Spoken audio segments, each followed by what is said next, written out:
Now we will discuss about the adrenal gland. Now please understand, it is one of the most common questions that are asked in entrance exams. तो adrenal hormone से अक्सर question आता है और ये बहुत complex gland है और मैं कोशिश करूँगा कि मैं अपनी तरफ से आपको नीट सिलेबस के हिसाब से लिमिटेड रखूँ। बीच में कुछ चीज़ें इंटरेस्टिंग मैं आपको ज़रूर बताऊँगा जो कि थोड़ा नीट सिलेबस के बाहर हो सकती हैं, लेकिन आपका इस इंटरेस्ट एक इंटरेस्ट आपका जनरेट करेगी ताकि आपको इसको समझने में आसानी आए। हालांकि I will try to be as particular about the NEET syllabus as possible. Please understand the gland is much more complicated than what we think. जब आप फर्स्ट ईयर MBBS में आएंगे PMT पास करने के बाद में, क्योंकि मैं ज़्यादातर PMT एस्पिरेंट्स को कहता हूँ कि PMT बेटा बहुत आसान है, आप बड़े आसानी से एक डायरेक्टेड अप्रोच कीजिए। बहुत आसान में मैं ये नहीं कह रहा हूँ, I am not ridiculing the complexity associated with it, लेकिन अगर आप एक सस्टेन्ड एफर्ट से चलते चले जाएंगे, आप एक स्मार्ट और इफेक्टिव स्टडी करते जाएंगे, तो नीट एंट्रेंस एग्ज़ाम जो है आप एक सिस्टमिक तरीके से अप्रोच करके आसानी से क्या कर सकते हैं, क्लियर कर सकते हैं। असली प्रॉब्लम आपकी शुरू होती है जब नीट क्वालिफाई होकर के आप मेडिकल स्कूल में जाते हैं और वहाँ एनाटमी जैसा सब्जेक्ट आता है। आप किसी भी डॉक्टर से बात कीजिए, एनाटमी रात को डरावने सपने के लिए जिम्मेदार होती है कई बारी। So then the trouble starts. वहाँ पर आप बहुत चीज़ें जो मैं आज आपको पढ़ा रहा हूँ वो बाद में आप देखेंगे कि ये चीज़ें बहुत ज़्यादा क्या है, वास्ट हैं, कॉम्प्लेक्स हैं। हालांकि बिसाइड्स दी पॉइंट ये मैंने आपसे बात कहा, लेकिन आप अभी केवल किस पे ध्यान दीजिए, adrenal for NEET entrance exams. तो सबसे पहले जब हम किडनी फिजियोलॉजी कर रहे थे तो मैंने जब आपको ग्रॉस स्ट्रक्चर किडनी का बताया था तो मैंने आपसे कहा था कि किडनी के सुपीरियर पोल पर एक ग्लैंड है और इस ग्लैंड को हमने कहा था एड्रीनल। सो अगर हम एक डायग्राम देखें दोबारा, तो अगर हम एक डायग्राम देखें तो हम ये देख सकते हैं कि एड्रीनल ग्लैंड की लोकेशन कहाँ पर है। सो आप ये देख रहे हैं कि ये जो है ये पर्टिकुलर एक किडनी है। किडनी में आपको इसके लोब्स दिखाई दे रहे हैं। उस टाइम पे हमने बताया था किडनी का लोबुलर स्ट्रक्चर, चारों तरफ एक रीनल कैप्सूल होगा, ये फाइब्रस कनेक्टिव टिश्यू का कैप्सूल है, ये यूरेटर बाहर निकल रहा है, ये रीनल आर्टरी है, ये रीनल वेन है और इस जगह को आपने कहा हाइलम। ये सुपीरियर पोल है किडनी का और इन सुपीरियर पोल्स पे आप देख रहे हैं ये जो पर्टिकुलर ग्लैंड्स हैं, इन ग्लैंड्स को आपने कहा है एड्रीनल। एड्रीनल का मतलब है adjacent to the kidney. So ये एक राइट एड्रीनल ग्लैंड, ये एक left adrenal gland. So paired endocrine gland located at the superior pole of the kidney and you look at the gross anatomy. बीच वाले part को आपने क्या कहा है, जब आप कट सेक्शन देख रहे हैं, मेडुला, और बाहर वाले पार्ट को आपने क्या कहा है, कॉर्टेक्स। तो मैं आपको ये डायग्राम दोबारा दिखाने की कोशिश कर रहा हूं। इधर देखिए, अगर मैं कट सेक्शन करूंगा तो कट सेक्शन में बाहर वाले पार्ट को आप कहेंगे कॉर्टेक्स और बीच वाले पार्ट को आप कहेंगे medulla.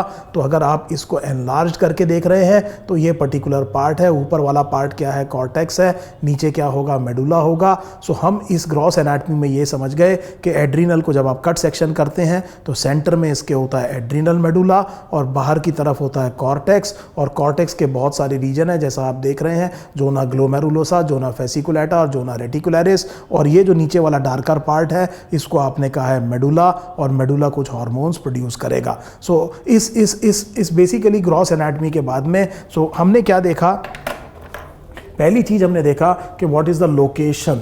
So it is a paired gland and it is located at the superior pole of kidneys. So each kidney superior pole, therefore there are 2 adrenal glands. Number 2, हमने ये कहा कि जब आप इस एड्रीनल का कट सेक्शन देखेंगे तो इसमें जो बीच का पार्ट है इसको हमने कहा है एड्रीनल मेडुला, इस पार्ट को हमने कहा है एड्रीनल मेडुला और बाहर वाले पार्ट को हमने कहा है adrenal cortex. So please understand कि जब आप इस कट सेक्शन की बात कर रहे हैं तो बीच में एड्रीनल मेडुला है और बाहर क्या है, कॉर्टेक्स है। एंड अब जो मैं आपको सबसे पहले पढ़ा रहा हूं वो मैं आपको पढ़ा रहा हूं एड्रीनल मेडुला। सो जिस specific portion of the adrenal gland की हम इस पर्टिकुलर वीडियो में बात कर रहे हैं वो है एड्रीनल मेडुला, जो कि सेंटर में है एड्रीनल ग्लैंड के। और ये जो एड्रीनल मेडुला है ये आप जानते हैं it is functionally related to the sympathetic nervous system. Sympathetic nervous system, अगर आपको नर्वस सिस्टम से याद आ रहा है तो sympathetic system is called as a thoracolumbar outflow. तो ये अगर सर्वाइकल वर्टिब्रे है तो ये थोरैसिक है और ये लंबर है, तो दो पैरावर्टिब्रल चेन्स होती हैं सिंपैथेटिक गैंग्लियन की, और जो प्री गैंग्लियोनिक फाइबर है सिंपैथेटिक सिस्टम का वो शुरू होता है thoracic and lumbar spinal segment से, किस तक आता है, गैंग्लियन तक, और उसके बाद किस तक जाता है, ऑर्गन्स तक। लेकिन हमने उस टाइम आपको बताया था कि जो प्री गैंग्लियोनिक न्यूरॉन है एड्रिनल मेडुला का, वो यहाँ पर साइनैप्स नहीं करता और वो डायरेक्टली कहाँ पहुँच जाता है, एड्रिनल मेडुला में। सो इसलिए एड्रिनल मेडुला को ही आपको एक तरह का सिंपैथेटिक गैंग्लियन समझना चाहिए, और एड्रिनल मेडुला जो कि नर्वस टिश्यू का बना है उसके न्यूरॉन्स को आपको पोस्ट गैंग्लियोनिक न्यूरॉन्स कंसीडर करना चाहिए। So I hope this is absolutely clear. Please understand the pre ganglionic neurons to the adrenal medulla coming out of the thoracolumbar outflow do not synapse in these paravertebral chain of the ganglia. They do go directly to the adrenal medulla, and therefore we are saying that functionality wise the adrenal medulla should be considered as a sort of sympathetic ganglion, and the neurons that are forming the substance of the adrenal medulla must be considered as the post ganglionic neurons. So मेरे हिसाब से आपको ये बात समझ में आ गई है कि ये functionally related है किससे, सिंपैथेटिक नर्वस सिस्टम से। सो अब हम ये देखते हैं कि ये बेसिकली सिक्रीट क्या करता है। So what are the hormones that are actually secreted by adrenal medulla. Now these hormones they are categorised as catecholamines. हम इनको ये जो सिक्रीट करता है इसे हम क्या कह रहे हैं, कैटेकोलामीन्स। और कैटेकोलामीन्स में अगर मैं हार्मोन्स की बात करूं तो मेरे पास दो हार्मोन्स हैं, एक को मैंने कहा है एड्रीनालीन, जिसे मैं एपिनेफ्रिन भी कह सकता हूँ। ब्रिटिश टेक्स्ट बुक्स आपको एपिनेफ्रिन बोलेंगी, अमेरिकन टेक्स्ट बुक्स आपके लिए एड्रिनलीन बोलेंगी, दोनों सिनोनिमस हैं। या सिक्रीट करता है नॉर एड्रिनलीन, नॉर एड्रिनलीन, या इसे हम कहेंगे nor epinephrine.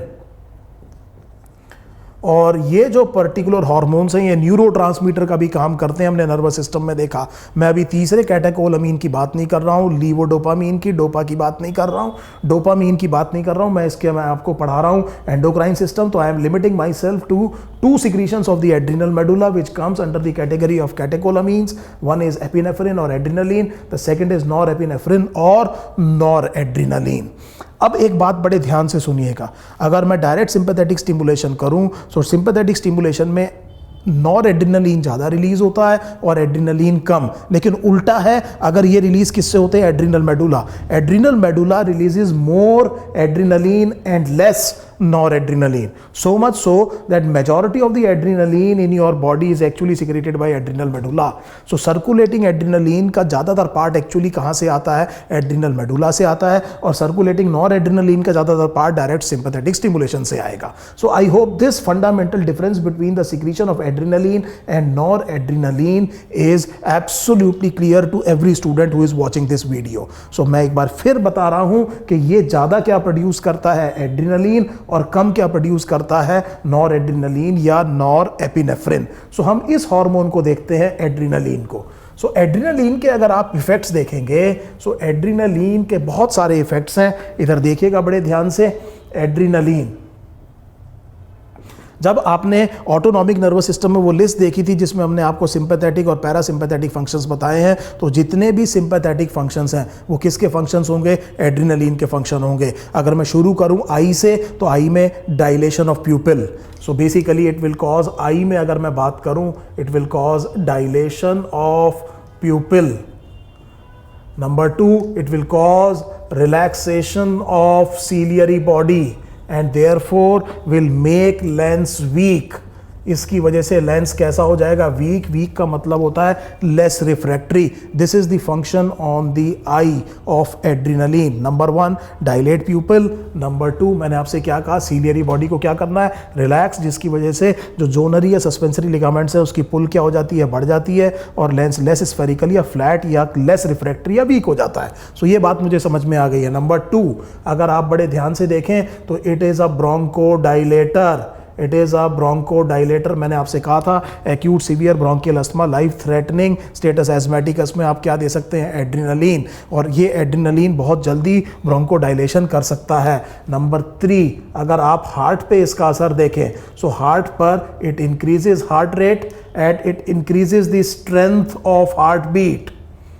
Strength of heartbeat, please understand this, it increases the heart rate, so this is called as a positive chronotropic effect, chronology का मतलब नंबर से हो गया, सो हार्ट रेट क्या हो गया, increase, and this is called as positive inotropic effect, ino का मतलब स्ट्रेंथ से हो गया, so that means it increases heart rate and it increases the strength of the heart beat so much so कि अगर एड्रेनलिन बहुत ज़्यादा होगा so you can hear actually your heart beats what are called as palpitations, आप इसको क्या कहते हैं, पाल्पिटेशन कहते हैं। So if you are aware of your beating heart, अगर आपके कान में आपके बीटिंग हार्ट की आवाज़ आ रही है तो यू आर हैविंग पाल्पिटेशन, और ये पाल्पिटेशन किसकी वजह से हो सकता है, एड्रेनलिन की वजह से हो सकता है। नंबर 2, ये जनरली ग्लैंड्स पर इसका इनिबिटरी इफेक्ट है, it will decrease secretion, so that means saliva secretion भी क्या हो सकता है, कम हो सकता है, ड्राइनेस ऑफ माउथ वगैरह ये सब चीज़ें हो सकती है।